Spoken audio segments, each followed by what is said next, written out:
Well, the podcast. Yeah. You do know, of course, if we do the intro here, we usually do a bit of an intro. We Yeah. could be losing out on pounds. Pounds? Well, more specifically, dollars. Oh, tell me more. Well, apparently, all we'd need to do is completely transfer our podcast over to an entirely different podcast, and they will put adverts on the podcast. Oh, They don't understand that we see. have a sponsor most weeks. Oh, yeah, like, Already? we really don't need help getting sponsors. You would think they would know that if they listened to our show. Yeah, they don't seem to understand that. I mean, one of the features they tout is that membership tiers that you can Yeah. do. Like that, they don't understand that already exists on my Patreon. Well, exactly. They don't seem to understand that. We, I'm already paying for a SoundCloud. we already have some of the leading sponsorships in the business. We've got sponsors. Nobody else is getting the sponsors we're getting. No one else gets the inside scoop from all of these people. No one else is gonna get. Me literally can't think of any of the sponsors we've ever had ever. But so imagine that your ad here. If it's a product that either of us care about, and you seem to understand what we do, and do we actually care about it, and would actually use it, I mean, and we're not just mindlessly. look, there is one sponsor that won't stop sending me messages, and I have been real tempted by it. There's one where I'm like, maybe they've not got me yet though. Are the boxes by your shins? Any indicator? I mean, look, there's a little bit of me that's like, I could maybe do that. Wouldn't be the worst one. Well, suffice to say, I won't be immediately move the whole podcast over to an entire different podcasting network. Exactly, we're doing all right here. Whatever sponsor we're going to have this week, we didn't need a different podcast network to get them. I'm sure they'll actually pay our bills this month, probably, maybe. Anyway, should we start a podcast? Probably. Yeah.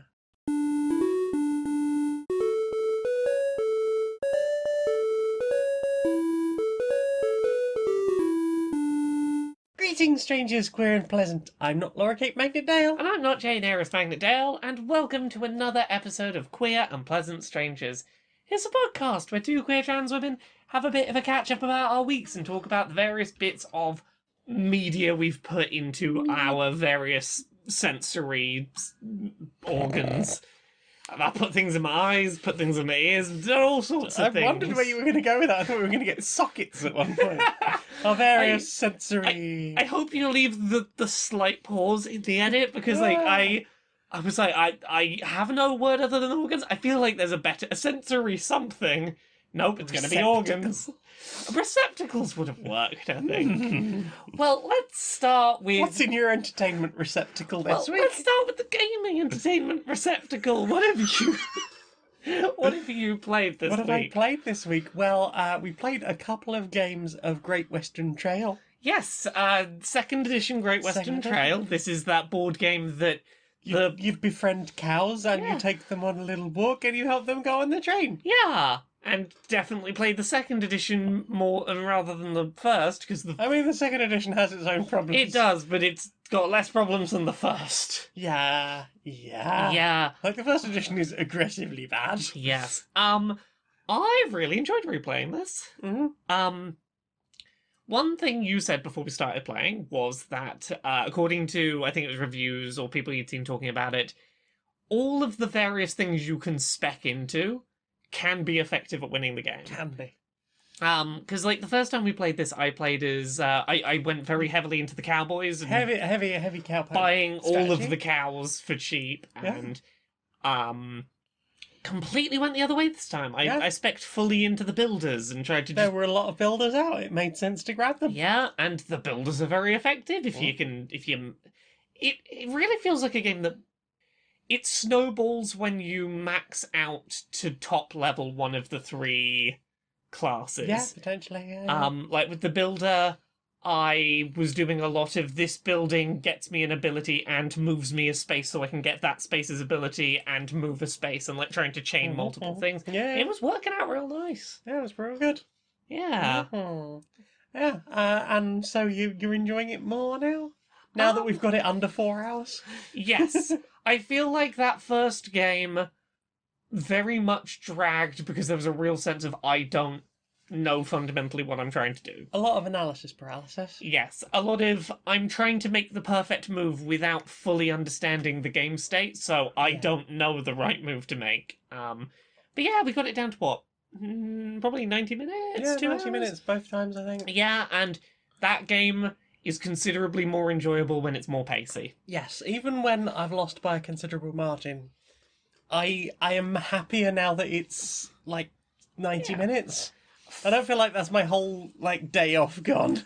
Yeah, having like 4 hours go to I absolutely lost and felt like I was losing for a while. I can't imagine fun. No. Yeah. But yeah, it's I enjoy it. I like the sort of like we talked about the different strategies you can do.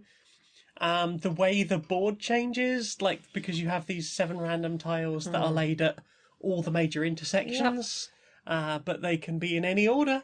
And then you've got your own tiles, which can be either side up, and that obviously, where you decide to go with that can really change things. Yeah, and so I think the first game we played all side A, the second game I played was all side A's, and then the third and fourth times we've just flipped one set and Yeah. gone, okay, it's This one's on These A, ones? this is in B, Yeah. yeah. Yeah, that game has a lot more variation than I expected. And I really want to try going all in on the engineer, which is the one that like I haven't tried doing that with, and I can't currently see exactly how that would work. But again, neither did I with the builder so much until I started doing it. Is the Yeah. thing. Yeah, I suspect the engineer would be one where it's mostly about getting right to the end of the track and getting coins for that. Yeah, and I imagine as much as that, it's probably about not stopping at a lot of places along the way around the board and doing a lot of trying to loop the board so you're getting to as many of those spaces that your train can visit as possible. Yeah, and also getting a lot of the points from the siding stations. Yeah. Because I think, those siding stations in particular are probably what the engineer benefits from, because every space on the engineer track has a bonus on it. So if you put engineers on those spaces, that takes engineer off, but it opens up that reward to get again, and I imagine that's probably some of the interplay. First game we played, I got quite a lot of engineers, and there was a few times when it was like, oh, I did this thing, but then I used that engineer by putting them in a station, and then I got to do that bonus again. So there was that advantage that was quite nice. Yeah, I feel like leaning into that, there probably is a strategy that like would become apparent pretty quick. And there's a whole mini module that we haven't even tried yet with the orange cows that get more mature the more times you take them around Yeah, you buy them for cheap and they're worth fewer points, but they mature and they become more as you keep them, and they seem adorable. Yeah. I mean, also all the cows they're pretty cows. They're pretty cows. Cows. Yeah. You get to know all the cow friends. Yeah. What else have you played? Well, I've been playing a piece of free update, free little DLC thing that got released for Inscription called Casey's Mod. So Inscription, I've talked about it before. It is that TCG game, that trading card game that is also sort of a horror narrative, fourth wall breaky thing. Casey's Mod, on the surface, is more of a traditional TCG roguelike. It is play with these mechanics without like, you completed a run, therefore we're moving to different mechanics. It's, nope, you're in the cabin, you're doing a TCG, building your deck, doing deck building runs, and then starting over when you fail. There's, much like something like Hades, there are optional difficulty things you can put on, but that will unlock rewards if you succeed with those challenges applied. There is a bunch of new content added into that mode. Like, there are new kinds of encounters you can have along the path through the world. A good example is, for anyone who's played Inscription, the main game, there is a green goo creature in a jar with a cork in the top. you can have an encounter on the board where you show him a card and he tries his very best to paint a copy of that card for you. That's usually a little bit worse, but it's basically the same card. Okay. So you get his sort of knockoff. It'll usually be like it has one less health or one less damage or something, but Mhm. like there's lots of little things added. There's new cards that you can add into the card sets. And on its surface, it seems to just to be, hey, did you enjoy these mechanics? Here's just general roguelike stuff. It definitely seems like there's more plot, and that there is entirely other plot stuff going on here, and it might also do the thing and start changing a little bit. Oh. I've already had at least one moment where I'm like, uh-huh, just a regular roguelike here. But like not a lot of that. It feels a lot more here is just a straight challenging roguelike with those deck building mechanics. Mm. And I'm very much enjoying that because I really enjoy the card gaming mechanics Oh, yeah. in Inscription, and I'm very happy to have an excuse to just be able to play a few rounds of that Yeah. and have it be a more randomized experience. Mhm. A lot of things are like it'll change around the order of bosses and some of the boss mechanics and things like there's a lot of reshuffling of content to keep it feeling fresh. Yeah. Yeah. What about you? What about memes? Yeah. Oh, I played a game I've been very excited for a very long time. You did? Yeah, I played Hyperbolica because that came out finally. Yeah. Yeah. Yeah. Uh, It's fine. So Hyperbolica was I think I stumbled along it upon it on YouTube while looking for like four-dimensional Yeah. space and non-Euclidean space stuff in VR. VR Yeah. or in like first-person Yeah. games. Obviously that brought up like things like the forced perspective stuff and the weirdness stuff from begins with an S. I can't remember what it's called with the chess pieces. Superliminal. Superliminal. Sorry, I was also having a moment there. Yes, it reminds me a bit like sort of things like around that Yeah. time. A lot of this stuff was getting churned up again. I was like, cool, I'll look into that. And there was sort of things like the map making of how do you make art assets that don't look completely weird when you are on like in projected space. So things are slightly bigger than they should be, Yeah. or on a very small globe, technically. Or even when you're inside the globe and the 12 feet that way is actually now the other side of the world that is directly above you and somehow larger because Yeah. it's projected rather than. Yeah, it's fascinating to wander around in. I had because I played it on stream and a lot of people in chat were like, "Bleh. Nope, I don't like it." The impression I get from what I've seen of it is that it's either not enough of a game or too much of a game. I can see how you'd get there. It's weird because so it basically you meet this. You're in class and you sort of fall asleep while this teacher is very droning on about something.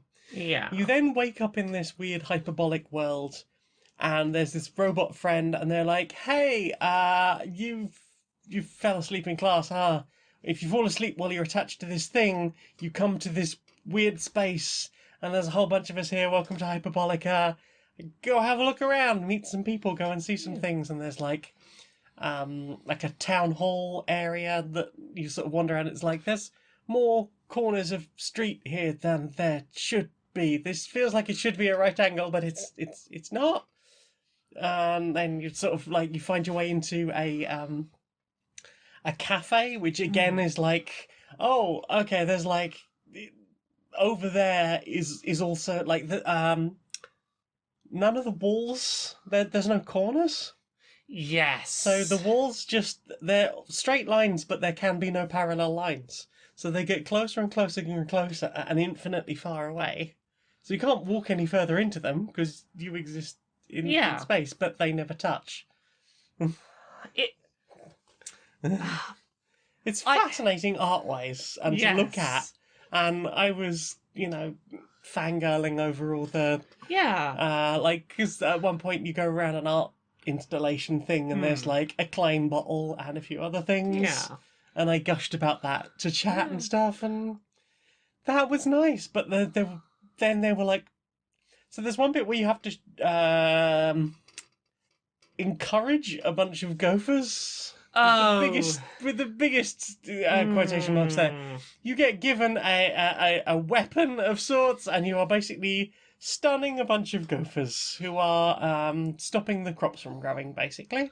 Mm-hmm. So it's like, cool. There's 8 of them, I think, and it's in that world I was talking about where, like, you are inside, like, the sphere, and Yes. far away is bigger, but further away it's like, they're very small targets, so obviously you go to the other side of the thing to where the gopher hole is, and then you shoot.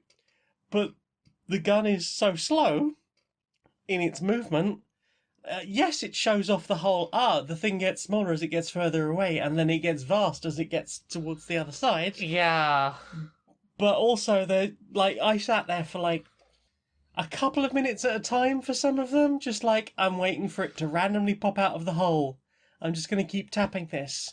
Oh, I stopped tapping it at just the wrong moment. It looked up, it looked away again. I missed it. I've got to keep shooting. There's a bit later on where you've got to unite 2 factions. The faction who believe that the milk should go in first, and the people that believe the cereal should go in first. Is this the one where one of them seems like it's maybe based on a real world? It's not. Or So the fact that it's set in a frozen tundra area, Yeah. and almost one of the first characters turns around and goes, if there's gonna be a war, I'm glad it's a Cold War. And it's like, yeah. oh no, this is That's- not the time for that. Thank you. Mm. But it's the fact that you have to like go and find the people to talk to, and people are very hard to find when there are no straight lines, and you can't sort of go, yes, I will take a sort of sensible path, a linear path perhaps, Yeah. through this area. You can't really do that. Yes. It's like, I need to find the people I need to talk to that will trigger the next thing, or at least tell me where to go next. Cool, okay, now you need to wander all the way over to this thing and use the catapult to fire across to the other side of the world to find some other people who are going to give you some advice. They're going to give you a tool. You then need to use the trebuchet on the other side to fire back. Talk to the people, give them a thing, go back over to the other side, give them a thing, go back over to the catapult side, give them a thing again, and it's like 10 minutes of that. Meanwhile, one of the side missions that you find along the way is somebody's testing out rocket-powered skis. Mm-hmm. And they're like, hey, could you try these out? I just want to make sure they're absolutely safe. So what you need to do is you need to keep going on them without falling off until they run out of fuel, just to prove they're safe. Uh-huh. And it's been patched now, but I haven't played that section since the patch. But apparently they've like changed the clipping on some of the trees because it was just a fucking nightmare. Yeah. But I did it before the patch, and it was like 15 minutes of, okay, I'll try again, okay, I'll try again. And whereas almost every other challenge in that game is, hey, you fucked up, would you mind having another go at that? This one is, okay, you fucked up. Talk to me again to start the whole thing. It's like, oh no. I've been watching some footage of this out of curiosity. The feeling I get about this game is that I love a good game that uses weird non-reality space for interesting purposes. Superliminal and Antichamber, I think, work very well because they first and foremost are games that use those tricks as gameplay mechanics when sensible and don't feel the need to use them 100% of the time or put every single one they think of in there. Both Antichamber and Superliminal, I think, do a good job of, I've recognized the weird thing that's happening and that allows me to solve a puzzle, and that is satisfying gameplay, whereas, again, I've largely been watching footage of this and watching you play it and hearing you talk about it. It comes across a lot more like they first and foremost wanted to put all of the weird non-reality shit in there, and were like, we'll work out how to we'll put a game in it around that, and the game elements aren't necessarily fun, because these effects, while fascinating, are not necessarily conducive to you controlling a video game.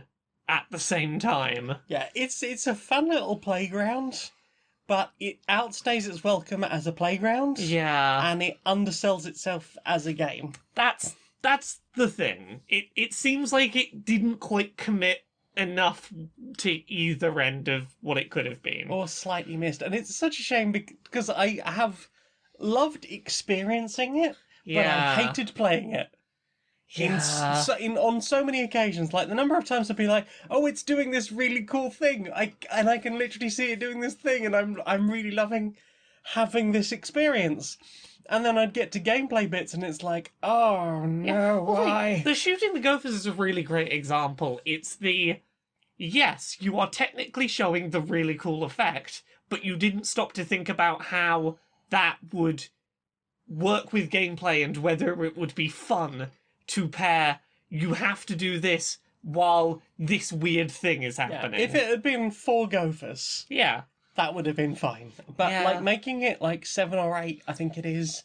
It just takes so long that like by my fifth or sixth, I was just like, oh, it's this again. Oh no. Yes, I found the gopher. Yes, I found where the gopher is. I know where it's going to appear because there isn't a dizzy-looking gopher there. Now I just have to hope I shoot it. It's a real shame that. Yeah, like if they'd done a thing where it's like, if you are directly opposite the gopher, it will more frequently come up. Yes. Like if they'd set that up as a trigger, that would have been perfect, but it isn't. Yeah. It's a shame because that area is really cool because like one of the first things I noticed is you come out of this barn thing, if you turn around and look at the barn and walk backwards, because the roof is moving like away from you and above you, it looks like you're still looking at the front of the building, Yeah. which is getting bigger and further away, but also the roof is curving over the top of you. Yeah. So it looks like you're inside it but outside it from the other side.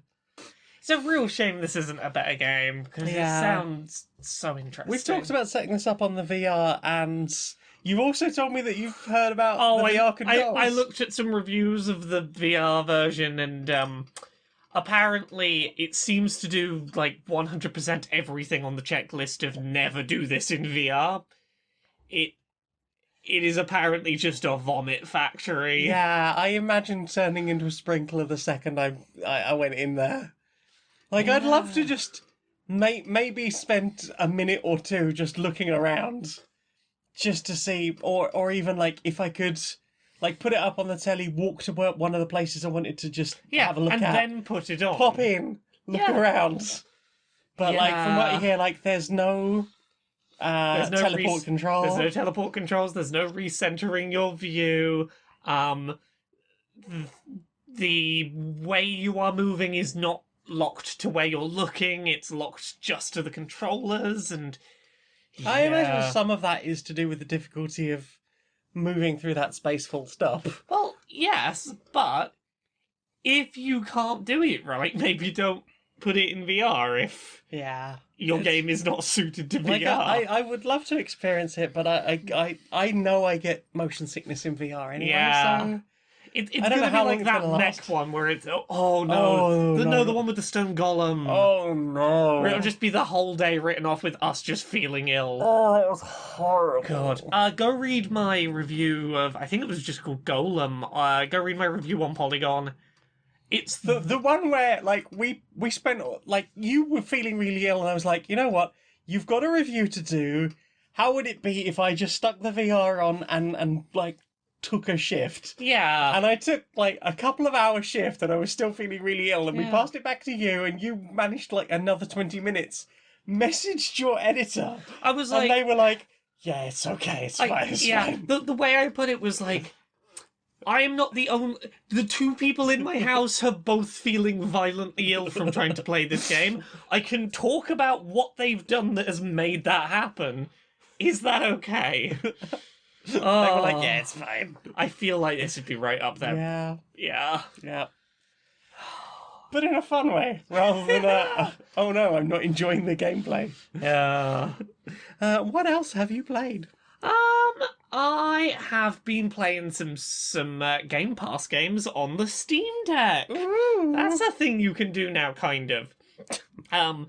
So, if you've got Game Pass Ultimate, which is the Xbox and PC version, one of the things that comes with is something called xCloud, which is a browser-based way of streaming games, not from like hardware you have physically yourself, but Microsoft will have a machine that will run the games, and then they will stream them to you. You see them, you do your controls, it sends the inputs back.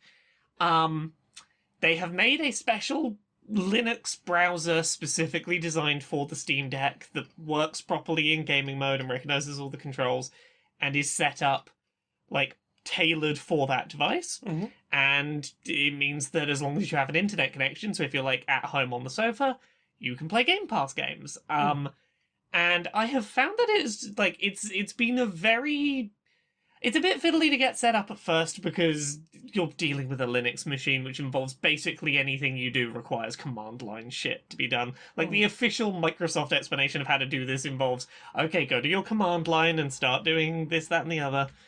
But once you get it running, it's a very simple, smooth process. It looks like a console interface. You boot up your game within a few seconds, you're in. Seamless picking up of cloud saves has been really nice.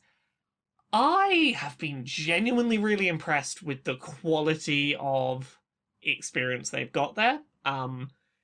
Obviously, it's not going to be perfectly one-to-one the same as if you're playing natively on hardware, but I've been doing a lot of playing up here in the office where my Wi-Fi is admittedly spotty compared to, down by the router, and I've been having a really good experience. Very, very minimal visual artifacting, solidly keeping 60 frames a second, very little input lag. Like, I've been surprised at how low the input lag's been. I noticed, I Yeah. mean, not so much up here, obviously, but Yeah. when you were downstairs on Sunday playing Flight Simulator, Yeah, I was very impressed. it looked gorgeous, Yeah. right? There was no, I've been playing a lot of games deliberately that are, very fast-paced games, where you need like a fighting game, don't you? Dragon Ball Fighter Z. It's not perfect, but for someone like me who's a very casual person at that game, imperceptible difference. Yeah. It really felt really good. A lot of what I've been playing has been I played a fair amount of Halo Infinite's multiplayer, and I was reliably doing really well in that, as well as I ever do in that. Yeah. I wasn't finding lag was causing me to lose matches. I've been playing a bunch of Forza Horizon 5, which we'll get back to in a second. Yeah. That is a very fast-paced racing game where even when I'm maxing out 200 miles an hour on cars, there's not a noticeable degree of visual artifacting. It's been responsive enough to do really hairpin turns. Fine, I've been winning races. Nice. I've been really surprised. I've had a better experience with xCloud than I have streaming from my PlayStation, from the PS5 that's in the house, to the Steam Deck that's in the house. I get more visual artifacting and more lag doing that. And I don't know what wizardry Microsoft have done, but this is a surprisingly good way to play Game Pass titles in the house, with a Wi-Fi connection in a handheld. Can you tell us about Forza? Yeah, well, I'll talk about, while I'm here, the 2 Game Pass games I've been playing. So we'll start with Forza Horizon 5. I got back into it largely because there was an update that added sign language interpreter support. It is disappointingly inconsistent. The actual sign language interpreter support that's there is good. You can put a background behind the sign language interpreter, you can pick where they are on the screen, you can pick the colour of the background. It functionally works well. The problem is, there is a very limited selection of sign languages. You've got ASL and BSL and no variants, so you don't have options like sign-supported English, where you have spoken English, sentence structure and grammar, but signs and you can lip read. There's... The game never tells you this, but if you go look up, officially the line is that cutscenes have sign language interpreter support, not any of the dialogue that happens during gameplay. Except that's not accurate because there's a bunch of cutscenes that don't have sign language interpreter support either. It's very inconsistent what they consider a cutscene and what they don't. Also, this leads to some really weird issues. Like, I had one today where there were two halves of a sentence. I was doing a race, and sort of as the race was going, some dialogue was being said, and then I finished the race and it went smoothly into a cutscene where the sentence was finished, and half of the sentence didn't have BSL and the other half did, because the other half was in a cutscene. Like, things like that really feel like they have done the minimum viable thing they could do to have a box feature ticked. Yeah. Which is... I mean, it. In so much as you're gonna, yeah, I suppose it's not unreasonable to have sign language when you have subtitles in a racing game. From the point Yeah. of view of you're supposed to be watching the road if you were in a car. Well, yeah, but if you're doing, you're going to have to look away from the road to look at the subtitles anyway. Oh, yeah, that's what I Yeah. meant. I got halfway Yeah. through the thought and was like, Yes. no, that's not the case. That's the thing. I've had a lot of people say, well, why would they put sign language on screen during the race? You're supposed to be looking at the road. I'm like, yeah, but they do subtitles because they recognise that sometimes if you can't hear, you're just going to have to look away from the road for a second to tell what's happening. And people who speak sign language will get that information faster from a sign language interpreter if that's their first language than they will the written counterpart. Yeah. But like the game doesn't make it clear that that it is an addition alongside subtitles. Like if you boot this up for the first time and see it's got sign language interpreter support and go, yes, I'll turn that on. No, I won't turn on subtitles. Why would I need them? I've got my sign language interpreter. And then big chunks of text of dialogue just don't. Yeah.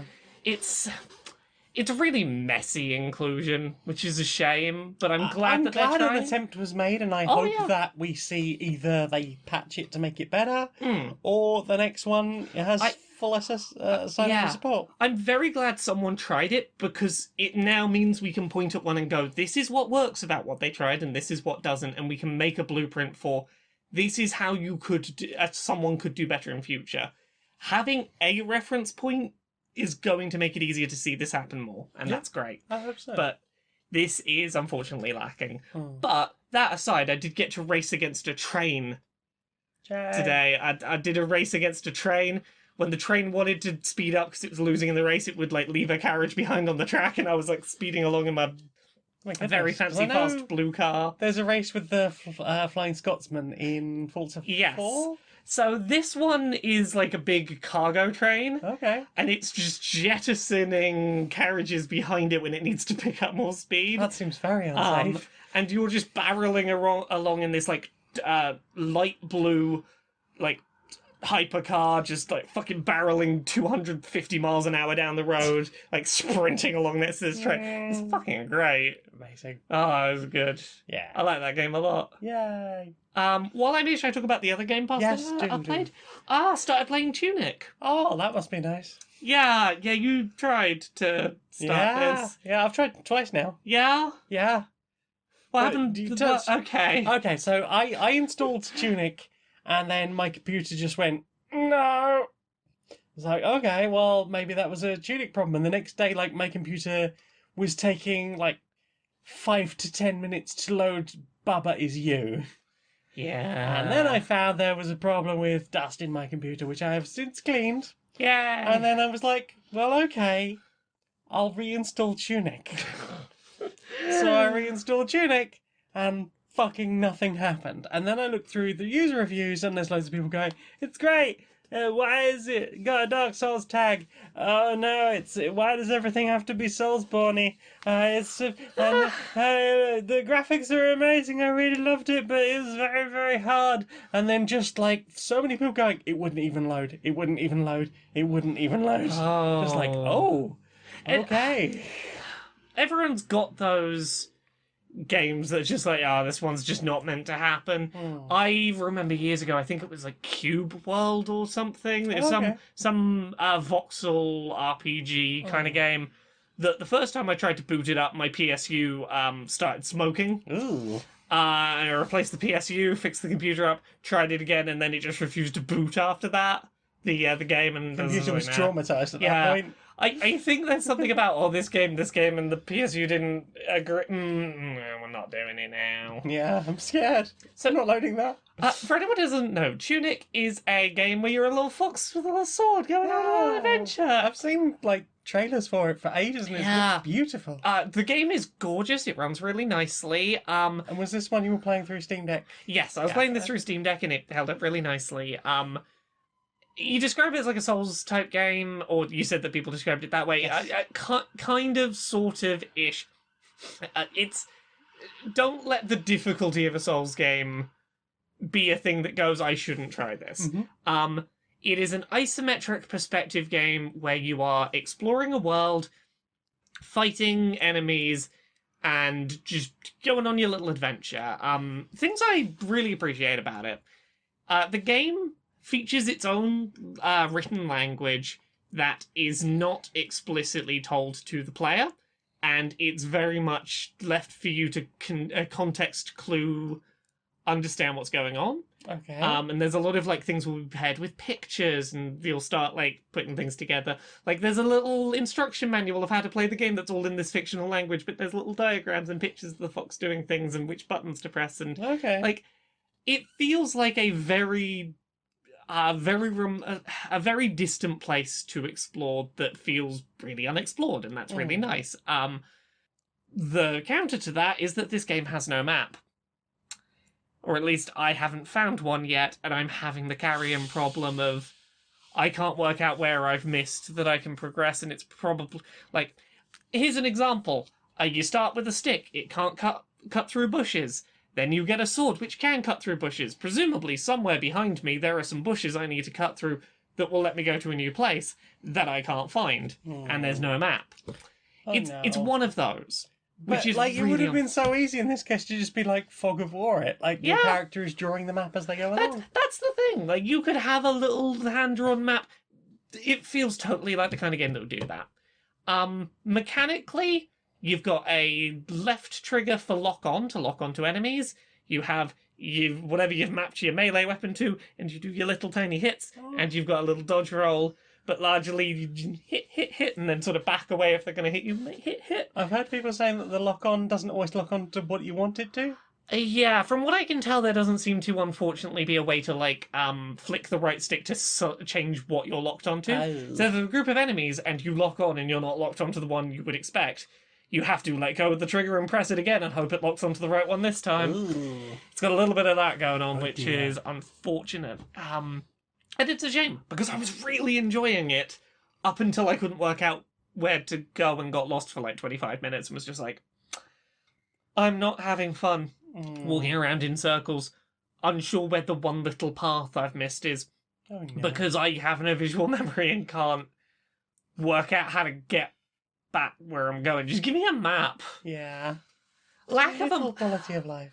map has ruined so many really good indie games for me. Mm-hmm. Please just give me a map. So, It's a real shame. yeah. It's gorgeous though. Mm-hmm. What about you? What have you been playing? Oh, goodness, what have I been playing? That's a fairly good question. Fairly good, yeah. I think that's it. I'm still playing As Your Dreams. Yeah. I'm some hours into that. I am constantly going up to level 28 trying to find the healing herb and it not being there. And then trying to scan through 17-year-old wikis going, where the fuck's the healing herb? Oh no. It's not fun going on the GameFAQs forums. Yeah.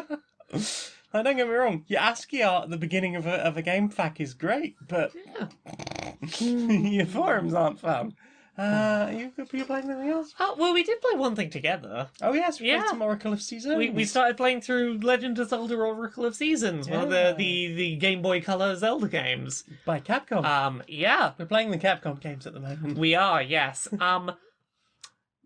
I enjoy this game, but it's very clear that it is a game with a lot of limitation and caveats to it. Mhm. There is a lot of if you don't know arbitrarily to go back to this place that you've been given no clues to go back to, you're just going to be stuck for ages. There's a lot of the opening of the narrative is incredibly rushed and bare bones, and it's just go. You're in a world now, bye. But I can understand the desire not to make players hang around. Yeah, but I mean, like, there's a way to do it well. Like Breath of the Wild, or even just the original Legend of Zelda, is like, Yeah, no training wheels, just go off on an adventure. This is, we're trying to tell a story, but we're really half-arsing how we tell it. Yeah. Which is a shame, but And by the time you get back to any of the like major parts of it, you're probably not going to remember. yeah. That being said, I'm really enjoying the dungeons. The dungeons have been really fun, and in particular, I've really enjoyed a lot of the boss fights and a lot of the items we've been picking up as we go. Some of them are items that haven't returned in any subsequent Zelda games that I'd be very up for seeing Yeah, again. well, give us the magnet glove. Yeah, give us the magnet glove. Yeah, I've been very much enjoying the game when we're in dungeons, and the between has been a lot more hit and miss. Yeah, and I think part of the problem with Oracle of Seasons is that you have 4 world states. Yes. So it's like, okay, go to a place. Okay, maybe this needs to be summer. Okay. Well, I think I've explored it all now. No, maybe it needs to be winter, autumn. Yeah. Maybe it needs to be winter. Maybe it needs to be spring. I don't fucking know. It's one of those things where every single time that you unlock a new world state with one of the new seasons, you've suddenly gone, oh god, literally everywhere in the entire game I've been might now be different, and I have to remember everything I've ever done that might be changed. Yeah, I mean, some of it's like fairly consistent. Like, if you see a line of trees, you're probably going to need to burn them. You will probably find a man in a hole who will give you some rupees. Yeah. But, Um, yeah, I'm having fun with it in spite of itself a little bit. It has not aged well. And I think of the like official Zelda games, put the CDI ones aside for a second. I think that these might be some of the weakest Zelda games. And that's not to say that they're not good and that I've not had a good time, but I've had a much more inconsistent time with these. Yeah. Yeah, because I started playing Ages a little while back when I first got the Amp, and Yeah. it's just like, hey, let's try a thing out.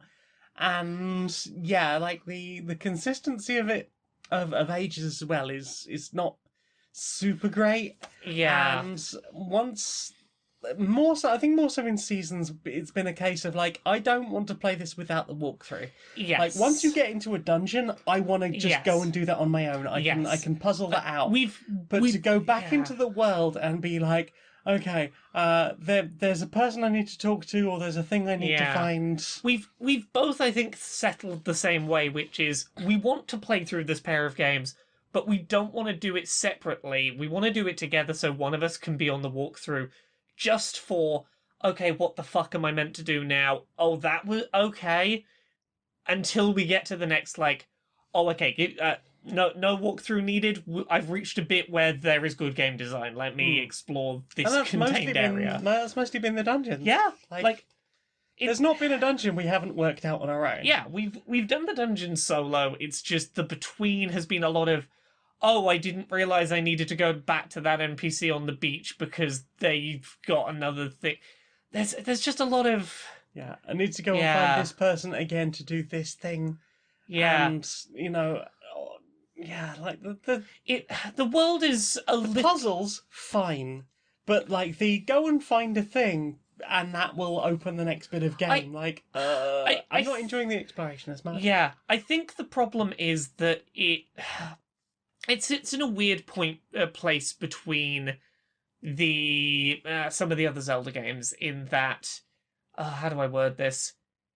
If this were more like Minish Cap in terms of having a smaller world, I think that the 4 world states design would work better because there would be a more limited number of places to go revisit in multiple world states. Yeah. I feel like it is ambitious how big and sprawling of a world they made, and if there was only one world state and you weren't having to retread areas too many times, that big world would feel very ambitious.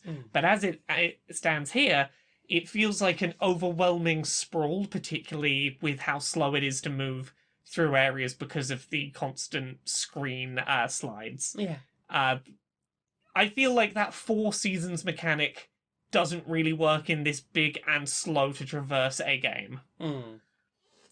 Like, even if there was an option of you can just do it wherever rather than having to try and find the nearest stump. Yeah. But then I suppose that probably messes with some of the puzzle elements. Yes.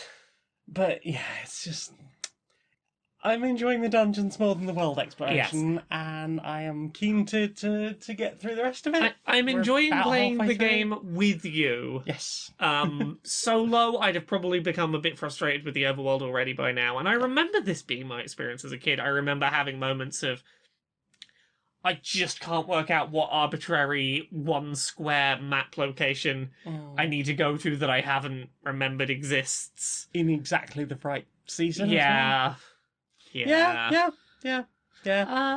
We'll let you know when we finish. Well, I think that's everything we've played this week. Well then. Time for this. Right, we've spent a lot of money recently on getting that, supporting that legislation. Oh, the you're not allowed to say homosexual one. Say not homosexual. Homosexual, don't let it leave your lips. Do not part the lips of the homosexuals. Oh, definitely don't do that. No, Oh, no. we've spent a lot of money on that. Yeah, indeed we have, yes. And our CEO and all the very, very top people thought that was money very well spent. Yes, indeed. Yes, unfortunately, it seems that some people who are very into musicals and who have very much enjoyed the number of times we've had our first openly gay characters. We've had so many of those. We've had so many first gay characters. First gay character in one of these movies. Oh, goodness. Every single time we do that, everyone comes rushing to see our films, and they're always very excited for it. They are somewhat unhappy with our business decision. I'm sorry? I don't know either. They're just unhappy. No, the musical lovers are not enjoying the fact No. that we... No, the the people who were disliking very the happy gays. when we said there was a Yes, sort of a vague background character Yes. that we obviously... They were happy about gay characters, but they're sad that we're doing this. See, I thought we fixed this when back in the 90s we had all of the villains be very clearly gay people who were villainous because they were gay. Oh, yes, but queer-coded everyone. I know, but... All the bad people. I mean, I've been doing some Google searching recently, Yes. and it seems like we might have messed up a little there in that we made them too hot. I Oh. have heard that they have been somewhat horny for the Yes. for baddies. Somewhat, we put gay and villain, and now all of them just want to bang the villains. the villains. Well, does that then prove that we were right to do the thing where we don't talk about the bad people? Well, see, we weren't talking about them there. We never said gay. Didn't stop them being horny for the gays. I don't know what we can do. We put gays in and say it's good. There's going to be more gays. We put gays in and say it's bad. There's going to be more gays. What do we even do? Well, maybe the problem will just sort itself out. We'll just leave it some time. How about another War in the Stars film with the Oh yes, that'll distract everyone for a bit. Maybe we'll even put a gay flag lightsaber design. That'll fix it. Yeah, I think people... Rainbow saber. Rainbow saber. Ah, there we go. First openly gay lightsaber. First openly gay lightsaber. Everyone will lap it up, I'm sure. Welcome! It's time for another round of everyone's favorite game show. What superpowers do trans people secretly possess? Woo! Yeah! Right, wonderful contestants, you know how the game is played. We're going to point at each of you, one by one, and you're going to tell us a superpower. And if you are correct, you get a little ding. If you're wrong, you get a big eh-eh. What superpowers do trans people have? Go! Flight. Ding ding! Correct! Right, next up. Future vision. Ding ding ding! Oh, once again correct. Let's throw it back over here. Teleportation. Ding ding ding!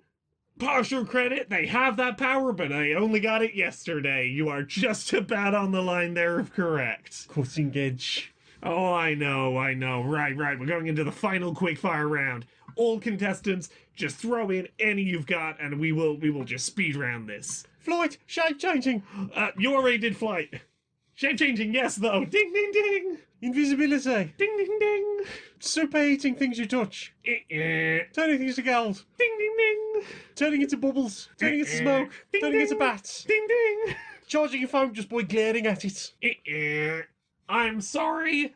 They do not need to glare at it. It just happens in their presence. But that was a pretty good score. I think we can get you up there on the leaderboard. Tune in next week for another episode of What Superpowers do trans people secretly possess? Woo! Winning at quiz shows. So, what have you put in your eyes? I watched a kind of B-movie sci-fi thriller Yes. called Other Life. Tell me about other life. So the premise, or at least the way that this film sells itself, is that it is a story about a woman who has created... The best way I can describe it is the drug DMT, but you can author what kind of experience the DMT tripper's going to have. It's a bit lucid dreamy. Explicitly not lucid dreamy in pre-programmed. that pre-programmed. Okay. You are going to have this specific drug trip that will feel incredibly real, and time dilation will occur, and it will be the most intense you are experiencing this predetermined thing you have ever experienced. And she's trying to sell it as like, go on holiday in your mind, do this, do that. And all of the people that every time her and her business partner go and try and sell it somewhere, the responses are like, have you considered other applications? Such as, the big one that keeps coming up is prisons. Prison overcrowding's a thing. What if you could get someone to live out a 100-year prison sentence in about an hour in their brain? And have experienced 100 years of solitary confinement, and okay, you can get back to life. You were only gone an hour, you're done. And she's like, no, not doing it. And long story short, this film's not very good, so I'm just going to talk spoilery about it. It's kind of fun in a bad way. Skip forward 10 minutes if you... Here's the thing, it's predictable as fuck, so like, I don't think any of this is hugely spoilery, and this film like takes its time meandering nowhere. Due to a death that occurs because of the main character's actions, she is given an ultimatum. You can test out your drug as a prison, and once you're done with that, you will be that will be your punishment, and you will be fine to go. And she gets put in her very realistic brain prison, and she's meant to spend a year in there, or a year in her mind, 10 minutes outside or whatever. And it gets to 364 days, and it should be finished, and it should be time for her to leave, and then it ticks back to day one. And it seems like it's going to be like Cube or something, in that it's going to be I'm trapped in this space, what am I going to do? Enclosed environment horror thriller. That conceit that, like, the trailers, the blurb is all about this moment, it lasts all of, 2 minutes. And the ending of the whole rest of the film is incredibly fucking obvious. It's a film about incredibly real altered reality that you think is real. So there's a whole thing where she breaks out of the prison, and it's like, wait, I wasn't given the drug, I was put in a physical prison that's like the one we were going to code. What's going on? And she's out of the prison for the rest of the film, and it's very clear, yeah, you're on the drug, right? That's, and it's treated like a big reveal. It's like, no. It has some interesting ideas, and I think its very final 10 minutes at the end is pretty good. But it's a film that feels like it spends a lot of time trying to surprise you with things that are incredibly obvious and they're coming. Yeah. And taking forever to get to its interesting premise, because the premise is interesting, but that up to when she's put in the prison this is a 90-minute film. That's nearly the first hour. Right. Is that interesting is just getting her to what seems like the interesting premise. Right. And then you have half an hour at the end that is 2 minutes of the interesting premise you were sold, 18 minutes of yeah, we can see what's coming, and then maybe 10 minutes of interesting end. Mm. It's.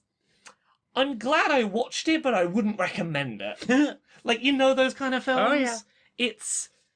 I was fascinated to watch it. I think that there is a lot that you can learn about the way films are structured from this. And if you don't mind watching a kind of bad film, this is a pretty good kind of bad film. I had fun, despite this film kind of being a mess. Yeah. Oh, I kind of like it though. It's a bad film. A good bad film. It's I love a B movie that's good it's- bad. It's got some moments where it drags, but it's kind of good bad. Yeah. What about you? What did you watch this week? Oh, we watched a very, very, very long film. We did. We watched a 4 hours and 18 minutes long movie. I mean, we watched a film that's almost, one might say, the length of 2 films. What? What did we watch? We watched Star Wars Episode 4, The Rogue Cut. Yes. So I watch a lot of random Star Wars facts. Yeah. Here's a short listicle about Star Wars stuff for books you haven't read and probably can't read anymore. Yeah. Cool. That's nice. Or stuff you might not know if you haven't watched all of Rebels. Just- I've watched Yeah. the first season. The videos that just, put novel information into my head. Yeah, just Yeah. I'm making breakfast. Here is the Yeah. thing you like that is nice dopamine and doesn't hurt you at all. Yeah. It's cool, I'm willing to watch that. And I think somehow that has sort of poked the algorithm towards, hey, there's a fan edit you should watch. Mm-hmm. So I watched a 15-minute video on YouTube that's I cut together Star Wars Rogue One and the original the Blu-ray edition of A New Hope, and some of the deleted scenes, Yeah. and the alternative scene 38 that came out a couple of years ago that people did, Yeah. where they deep faked Obi-Wan into a much better lightsaber battle. Yes. And it's really good. Yeah. So what I will say about this, because we've watched some Star Wars fan edits before. We watched the Grindhouse. Yeah, we watched the Grindhouse edit and A War in the Stars. yeah. So what I will say about this combination film, Rogue One, holds up really well. I think. I think it looks. I don't know if it's a different version or what, but I felt the deepfake stuff, like Tarkin and Leia, looked way better on a smaller screen. I think it's just the smaller screen. because I've not seen it since it was Yeah. in the cinema. I think that film has a little bit of pacing issues with some arcs that don't really go anywhere, where it's just we went and a person didn't believe us and that took up some time. But once you get to the big guerrilla warfare war happening, Mhm. it is an incredibly well done film. I think it's one of the best. We were talking about this at the time. One of the best ever examples of daytime bright CGI looking really good that I've Yeah, ever seen. Yeah. Um, I don't think that the other bit I mentioned Yeah. on there was the bit where they go to the planet where the scientists are, and we get all the stuff in the rain. yes. The ability to do good CGI and have it in all weathers, just Yes. you have it in the space, as is typical. Yeah. For the end of the film, A- you're gonna have it in rain. A bright, sunny, blue sky Tropical. day. Yeah, looking good still is It's glorious. But I like that film's ending. I like that it sticks the landing and Yeah. is pretty bleak and unforgiving. Yep. It transitions so smoothly in this edit into episode 4. Yeah. I was very. It made it all the more apparent how good a job Rogue One's team did of capturing the tone and aesthetic of the original episode 4, that they blend so well together. Mhm. The pacing, the tone, other than the technical camera quality, it is a very smooth, work between them. Yeah. So Rogue One ends. We have the whole thing of Vader coming onto the ship. Yeah. And they're handing the plans over, and the Leia's shuttle takes Yeah. Leia's frigate takes off, and they're over Tatooine, and then it sort of like dives down to the planet, and it's Luke at the station Yes. chatting to his friends. from the deleted scenes. And as we Yeah. both pointed out, like, Oh, Luke in the original Star Wars comes off as just kind of a whiny dick. so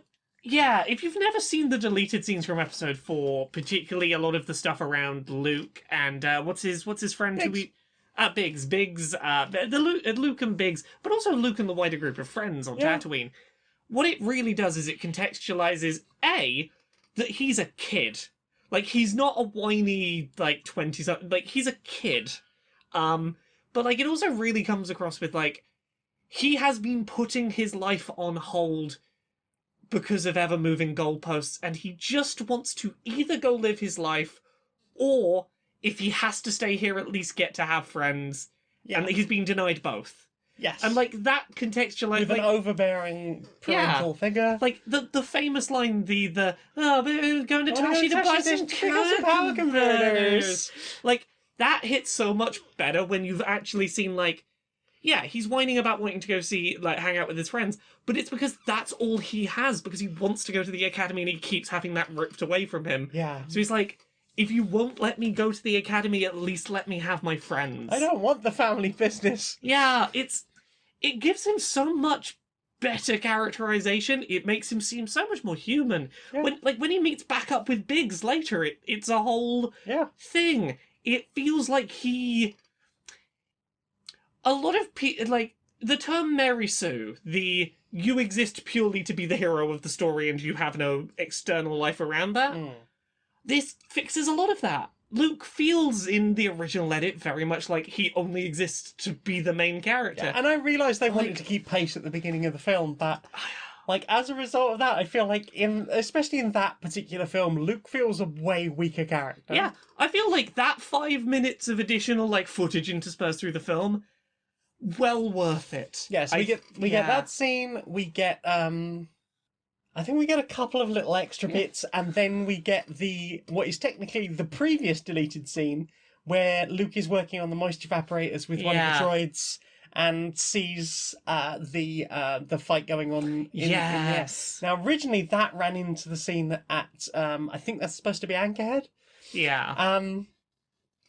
But the editor said, like, my thinking behind this was the idea that Luke is always watching the skies. Yes. Like the first scene, he was looking up. He's like saw the thing, and they're like, no, there's no fight going on up there. And then Yeah. it's like a bit later on, he's constantly looking up and Yeah, seeing well, like what is happening. The way they placed it in was very much like you get the scene with him and Biggs is going off to the academy, and Biggs wants to join the rebellion and save the universe, and Luke is like, I can't go do that.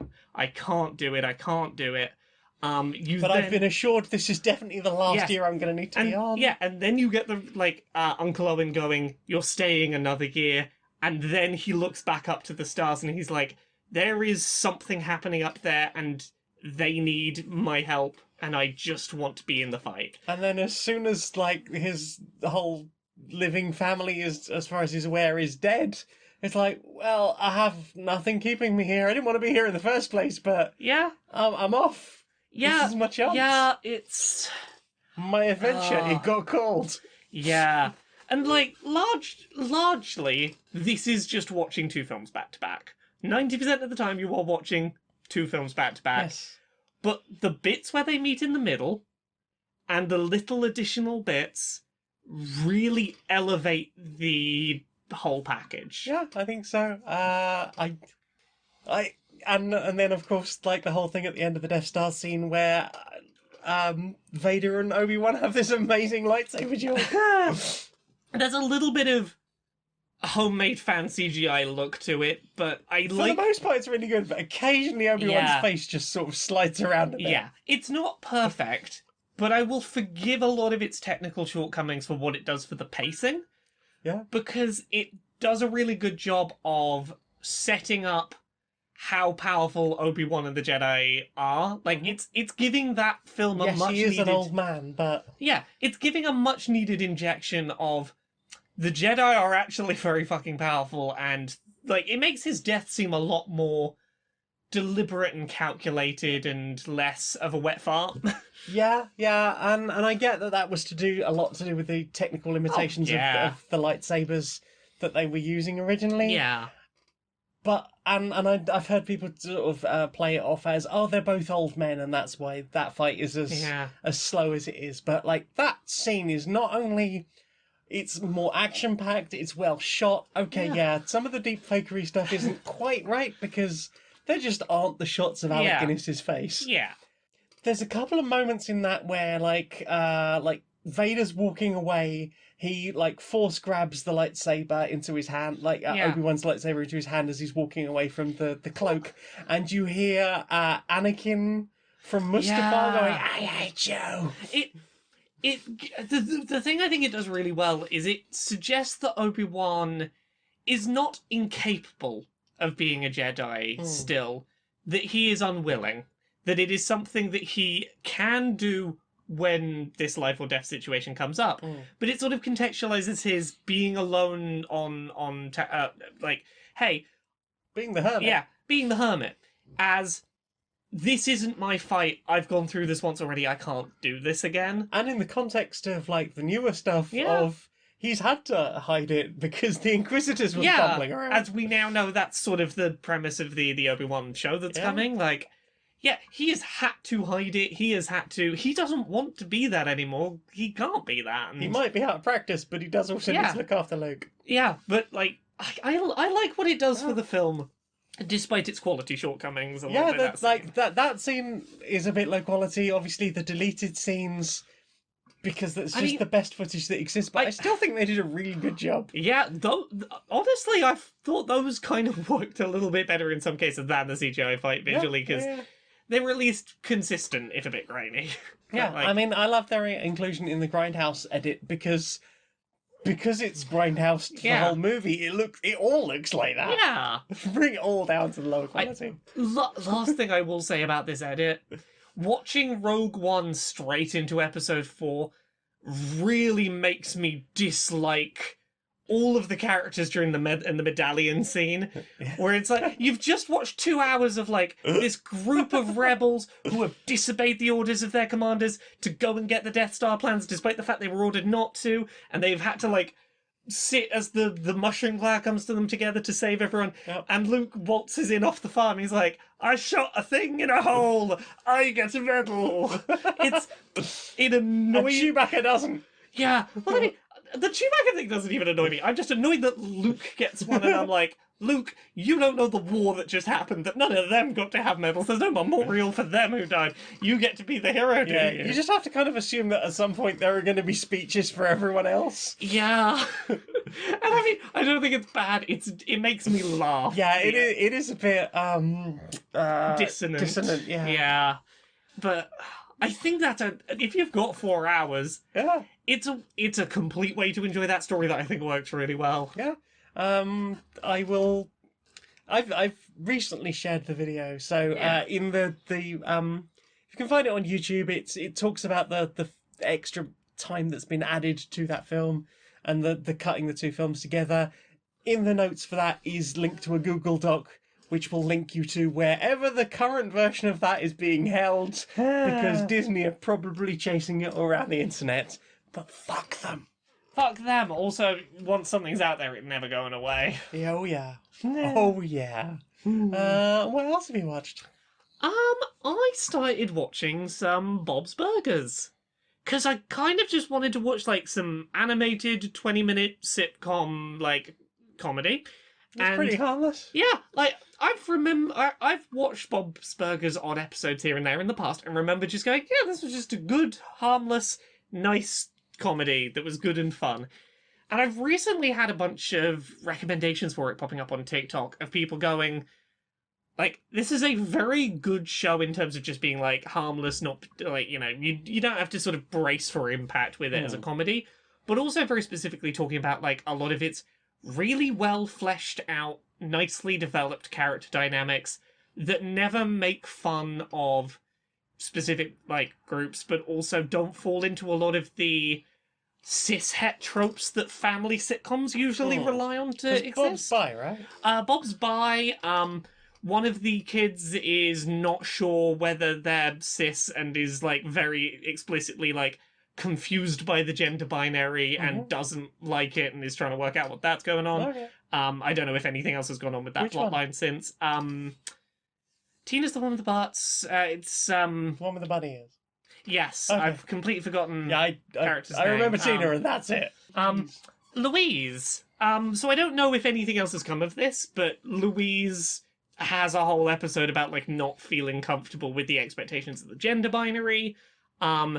You've one of the things that's really nice, and it's the thing that got me going, you know, actually that would be nice to see, is the main two parents, Bob and Linda, don't fall into any of the shitty bad parents who hate each other and are married despite hating each other tropes. They're always really supportive of each other. It's like they will individually have their character flaws that cause episode hijinks to occur, but will always end up coming back and talking things through and ending at a well-reasoned point, like without that taking away from there being room to have comedy. Yeah. It's been really nice to just have a wholesome, not falling into those weird trappings animated family sitcom. It's funny and it's sweet, Yeah. and I've been just really enjoying it. Nice. So that's been really nice. It's nice to have a thing like this and to feel like I can let my guard down a bit while Yeah. watching.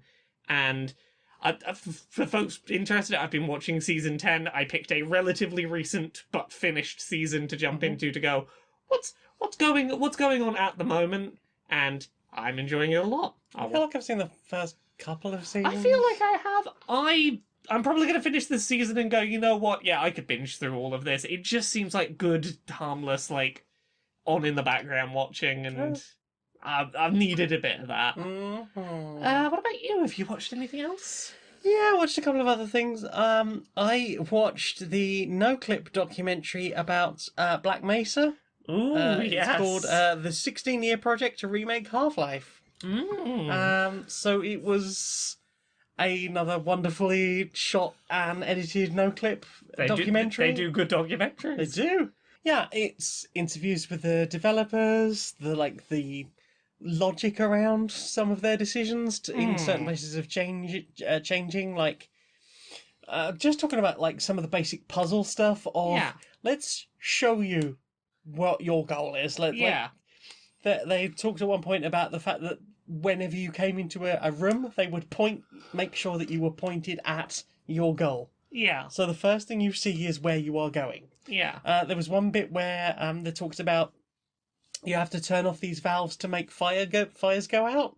And they did it in such a way as like, okay, there is a window over there, and you can sort of see through that. You can't get through it, but when turning it, you are facing that window and you will see, fire go out. I see the cause and effect. Yes. Maybe it will affect the thing I am trying to do. Making sure that you have the information to be able to form a complete picture of what the puzzle is. Yeah, like one of the fairly simple ones was moving some flames from a vent in the ceiling to across a ladder.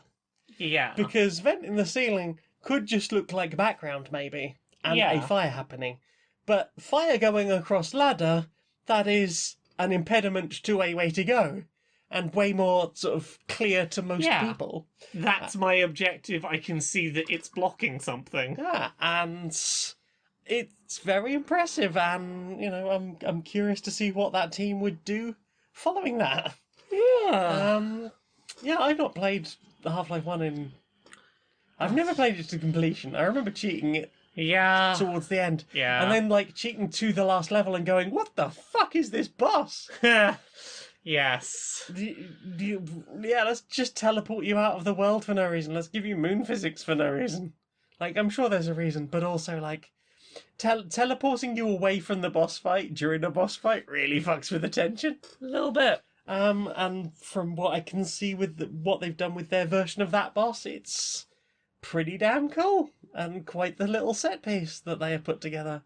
And it's, as I say, it's a no-clip documentary, and they always do good work. Yeah. What about you? Have you watched anything else? No, that's it for me. The other thing I've watched was Johnny Chiodini's live stream. It's called "Let's Paint Some Furious Geese." Okay.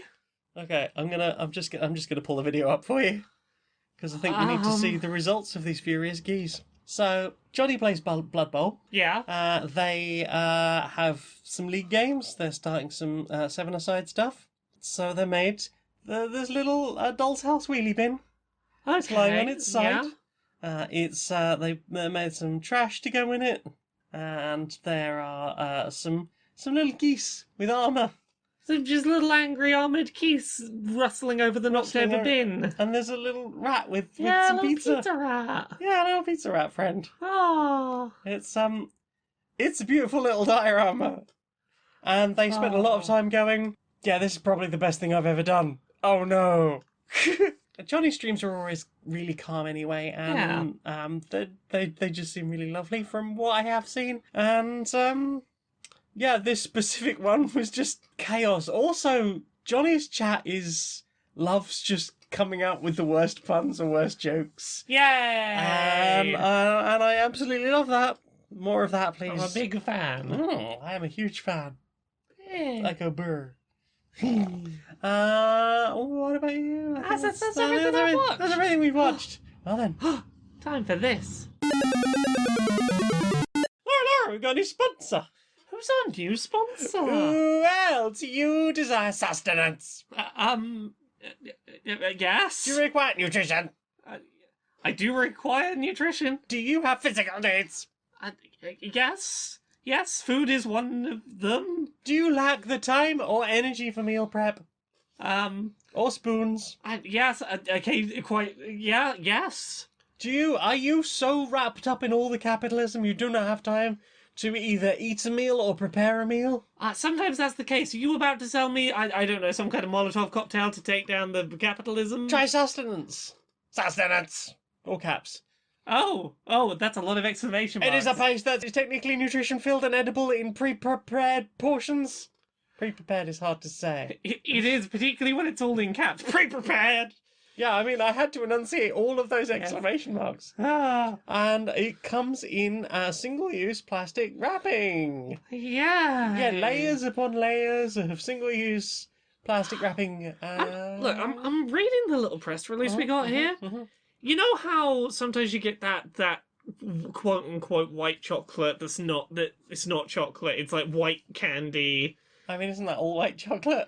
You know what I mean? You know what I mean, like, you know what I mean when we're talking about like the little candy mass where they never say the word chocolate anywhere.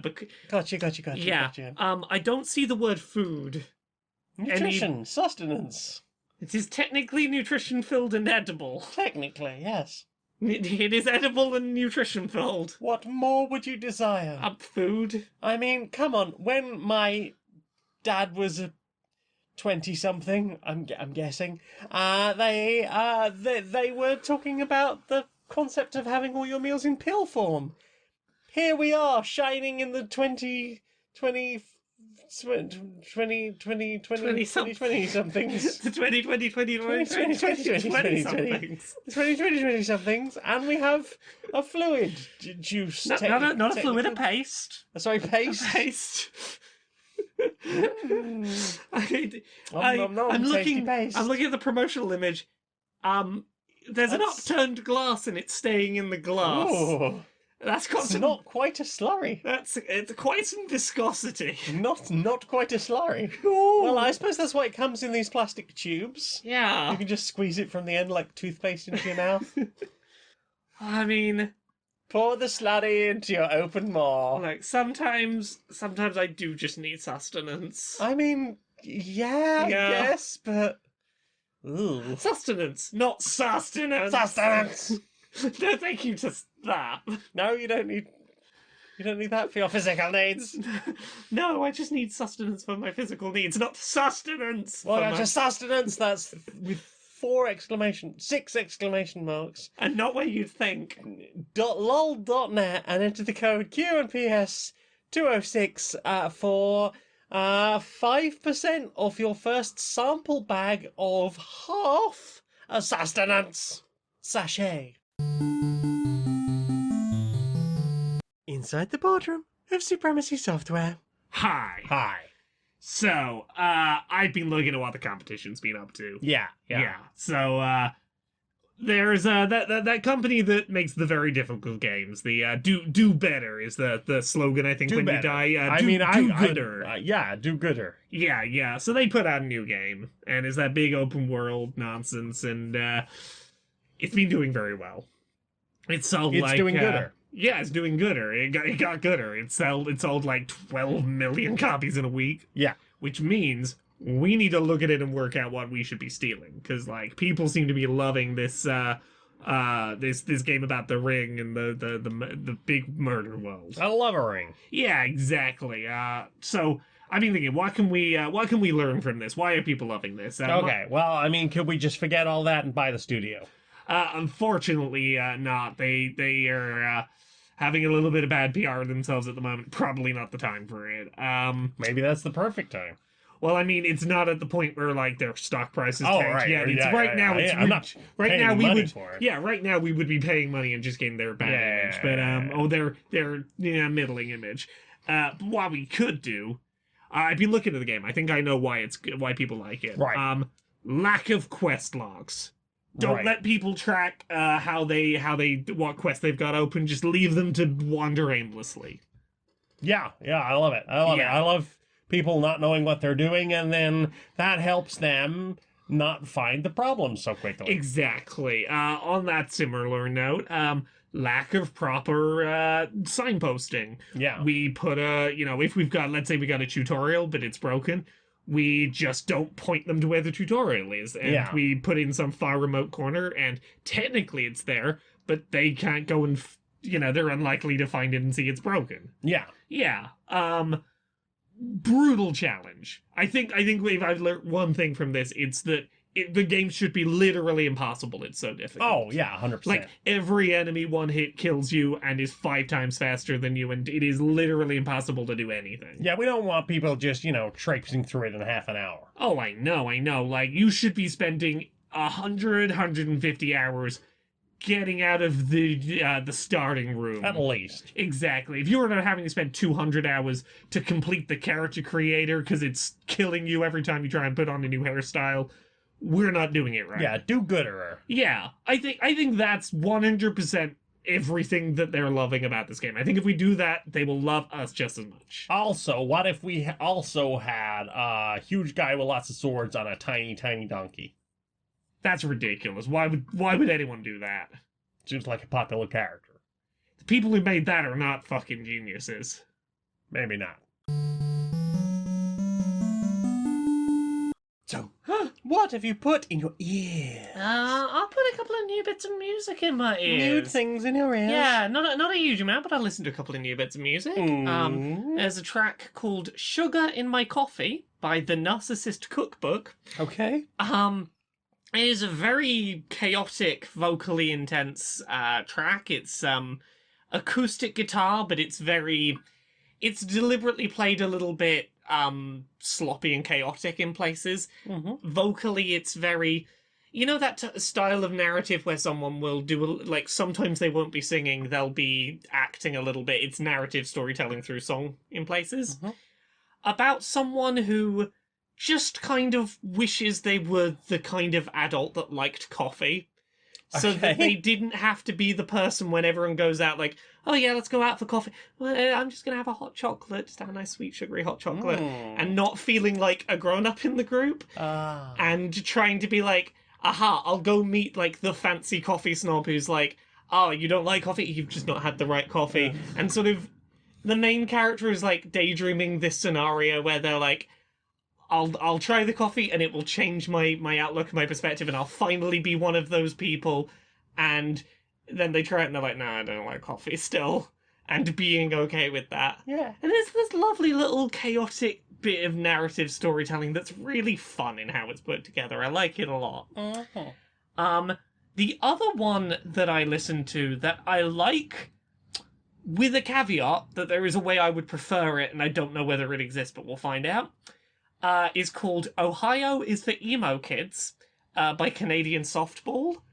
And it is a mashup of a bunch of different, like mid-2000s to late 2000s emo rock tracks from various bands, made into a medley that has lyrics placed over it. And the lyrics are ostensibly about, you know, being a sort of emo teen of that era. They're a bit cheesy. They're just very so-so.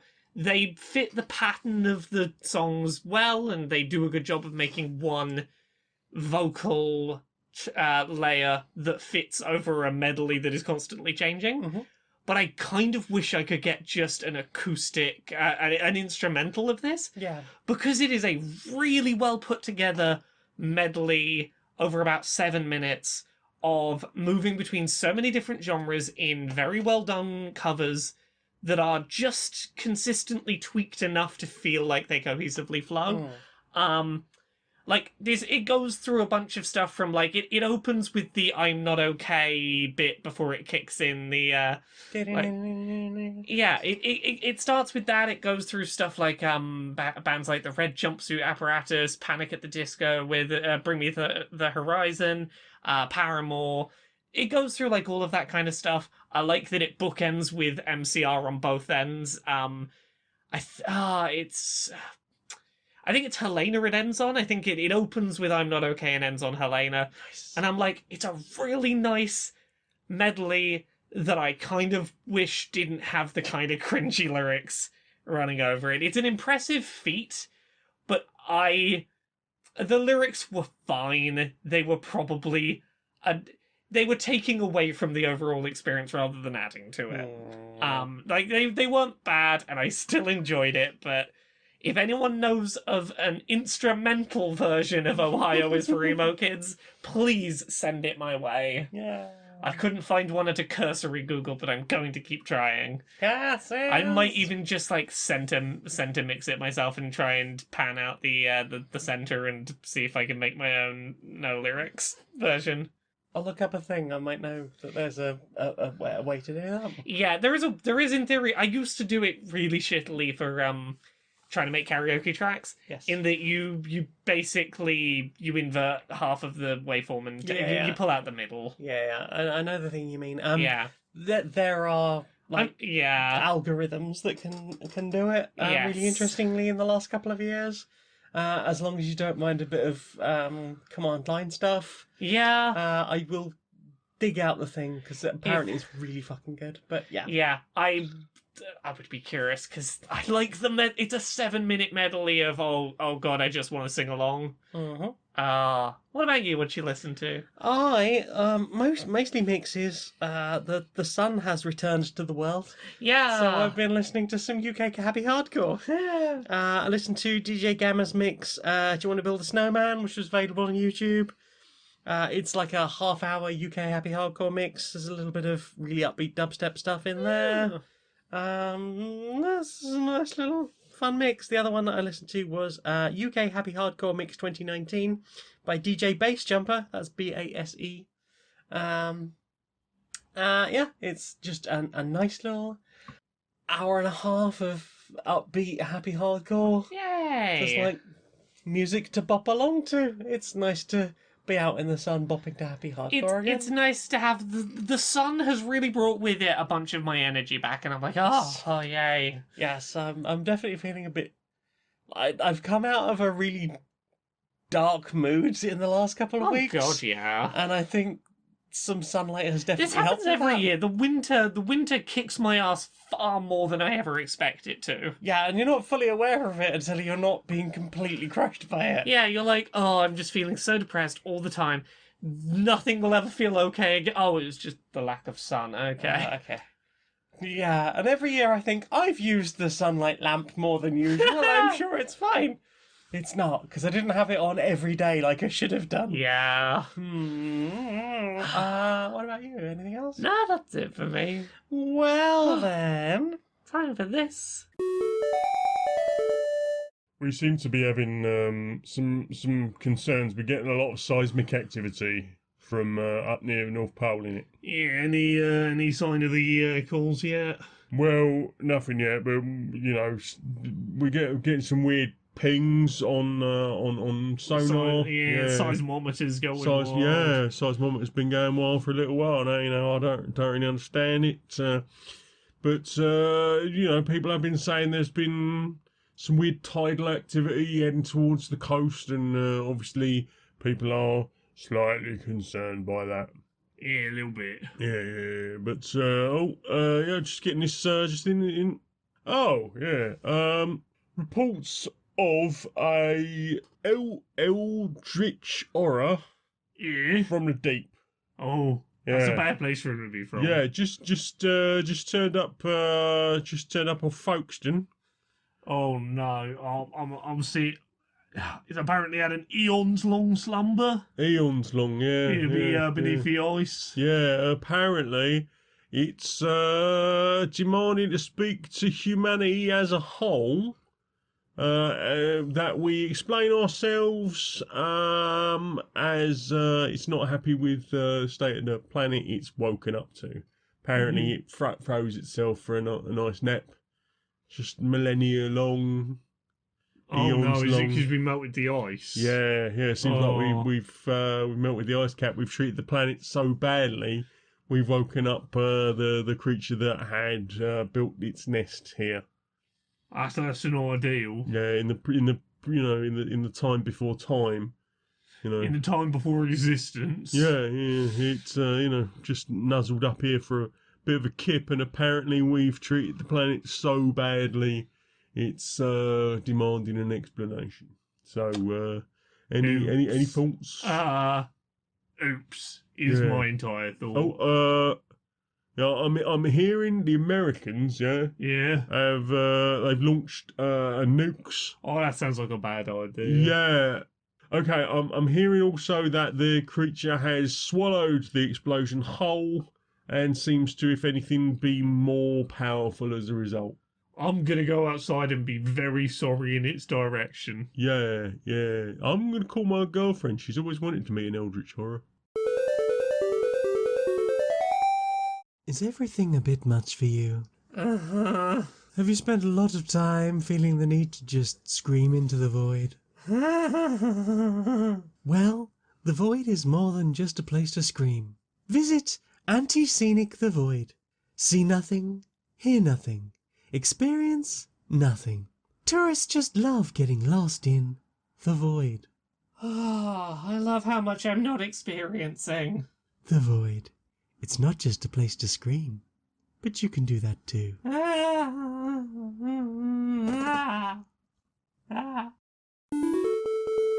Do you know what I want to see more of? What do you want to see more of? Social Justice Warriors. Social Justice Warriors? Yeah. All right, Larry. Right, Barry, how you doing? Yeah, not bad, mate. Not bad. You been up to much? Oh, I've been being a bit annoyed at the old internet. Yeah. As you What's do. it done this time? Oh, this has been a thing for a while, but it's just been annoying me this week.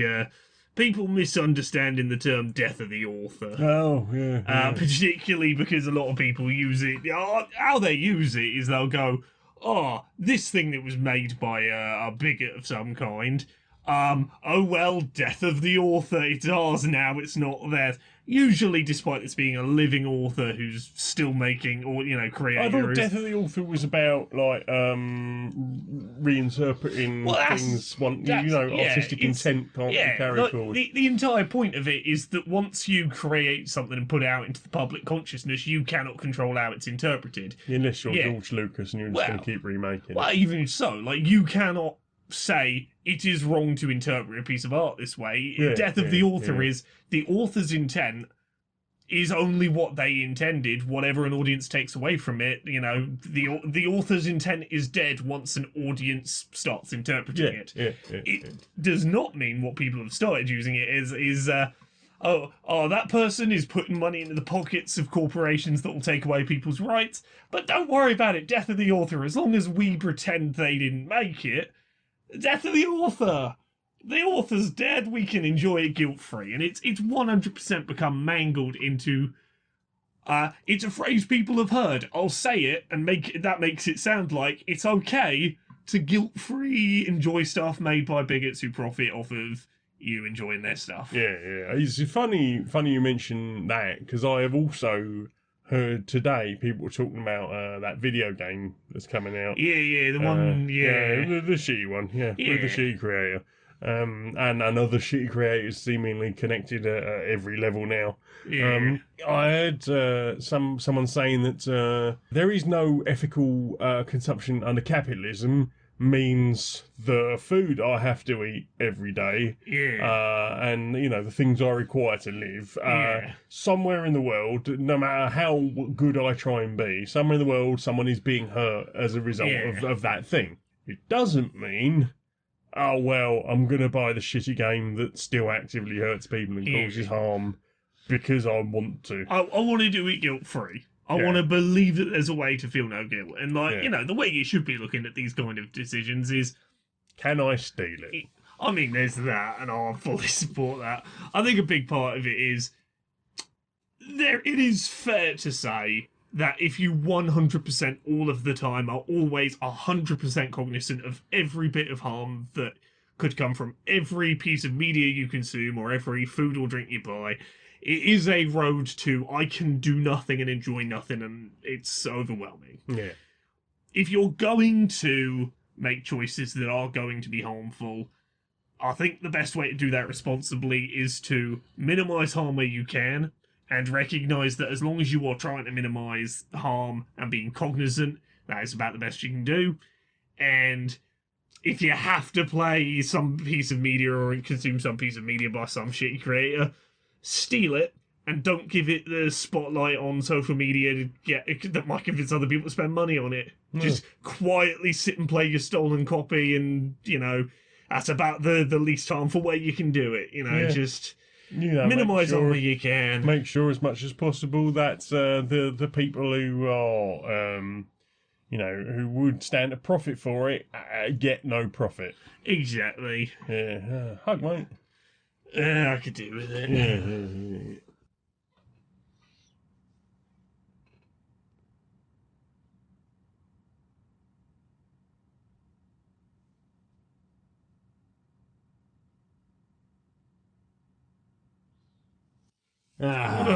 Good egg, mate. Good egg. I'm go put the kettle on. Oh, nice.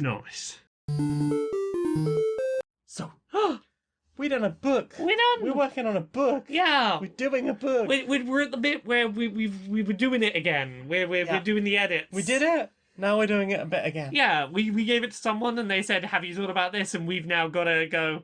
Oh, that. Huh. I guess so. Yeah, the fun of the various editing stages of fiction. Yeah, and this being my first editing stage of taking the constructive criticism and not immediately going, no, fuck you, you're wrong. It's very easy. My word babies. It's very you now understand the no, my precious word babies, right? Yes. Yeah, it's a learning experience to get less precious about your word babies. Absolutely. But there's been some really good, valuable feedback, and we're working on stuff. I'm happy with all of that. Uh, Well, not all of it, but yeah, I mean, for the most part. look, I've seen far harsher development edits. Oh yeah, we got occasional head pats. Oh yeah, we got occasional multiple head pats in a row. Yeah. Look at us go. The quality of a rating, eh? Not bad for a couple of dyslexics. So yeah, that's Who Has the Whale. Yeah. It's gonna be out at some point in the future that we know, but we can't tell you. But we'll You can pre-order it Yeah. at unbound.com/books/whale. you should do You that. should do it. It's very good, and it's getting better by the day. It's going to be unfeasibly good by the time you receive it. Oh, you don't even Blow your know. mind. Oh, What about you? You got another book. I You do. got Dysphoria Monster. I got Tell us about your Dysphoria Monster. and Me and my Dysphoria Monster is coming out on August 18th, 2022 is the year. I had to check which year we were in there. nailed It's, it first time though. yeah, I said it. I just didn't say it confidently. 22. 22 as I look over. It is an illustrated children's book that seeks to be there to give language to children who may need language to talk about what they're experiencing, or for adults who have children in their life who have questions about what they're experiencing and want to have child-friendly language to explain that, and beautiful illustrations, and a reference guide for adults who may need to understand more complex terms to answer questions kids may have. You can So- right now. Yeah, August 18th, 2022. That's like 5 months. In 5 months, it'll be out. Hell yeah. It'll be over before we know it. Oh. Yeah. Where can we find you on the internet? Oh yeah, Laura K. Buzz pretty much everywhere. Twitter, Twitch, YouTube, TikTok, Patreon, that's the one that pays the bills. It's just Laura K. Buzz in all the places. What about you? Me? Yeah. Me, who is me? Well, I can be found at streamerlinks.com/Janiac, JANEIAC. But my most important streamer link is patreon.com/stonedmonkeyradio. As little as $1 a month, you can help me justify my entire existence. All the time I put in. And not play video games. And not listen to music and not do things. I Yeah. do the things to keep you happy. You, the audience, not you, the cutie that I'm sitting next to. But I do it happy. for you too, because I love you. I love you. Mwah. Yeah, as little as $1 a month, you can help me justify a 76-hour work week, and people have recently joined, and I very much appreciate that. We're heading gently towards a whole 30 Patreons, and I'm very excited. And that I think then all that remains is for you to sing us out, please, darling. Until next time, be a stranger.